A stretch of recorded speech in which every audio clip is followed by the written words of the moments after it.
नमस्कार साथियों, भाई और बहनों।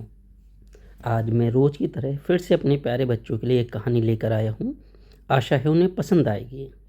ये कहानी है विजयनगर के महाराज कृष्णदेव राय और उनके चतुर विद्वान मंत्री तेनालीराम की।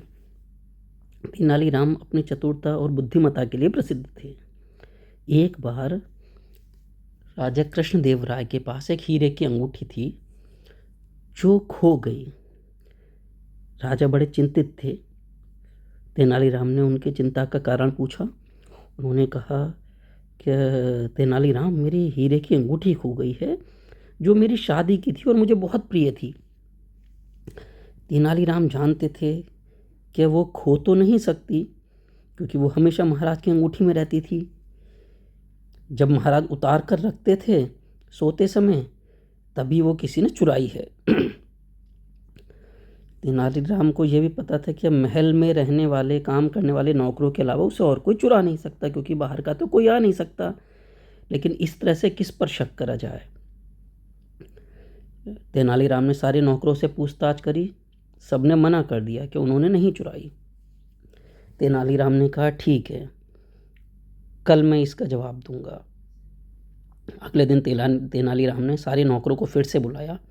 उन्होंने कहा, रात बजरंगबली ने मुझे सपने में दर्शन दिए थे और उन्होंने कहा था कि जिन जिन पर तुम्हें शक है उनसे कहो कि वो कल मंदिर में मेरी मूर्ति का चरण स्पर्श करें।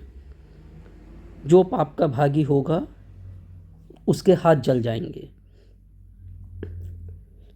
तो एक एक करके सारे नौकर मंदिर में गए और फिर उसके बाद वापस आ गए। किसी के हाथ नहीं जले। तेनालीराम ने सबके हाथ देखे। तेनालीराम ने हनुमान जी की मूर्ति पर हनुमान जी का प्रिय केसरिया रंग लगा दिया था। तो सारे नौकरों के हाथ पर वो केसरिया रंग लगा हुआ था, सिर्फ एक नौकर के। इसका मतलब उसने हनुमान जी के पैर नहीं छुए थे। इस तरह से तेनालीराम ने अपनी बुद्धिमत्ता से चोर का पता लगा लिया। महाराज ने उसे दंड दिया और उससे अंगूठी वापस मिल गई। तो इस छोटी सी कहानी से हमें शिक्षा मिलती है कि हमें तेनालीराम की तरह बुद्धिमान होना चाहिए और जहाँ पर भी हम किसी परेशानी में फंसे, हमें बुद्धिमानी से उसका हल निकालना चाहिए। तो प्यारे बच्चों, आज के लिए शुभ रात्रि। आशा है आपको मेरी ये कहानी पसंद आई होगी।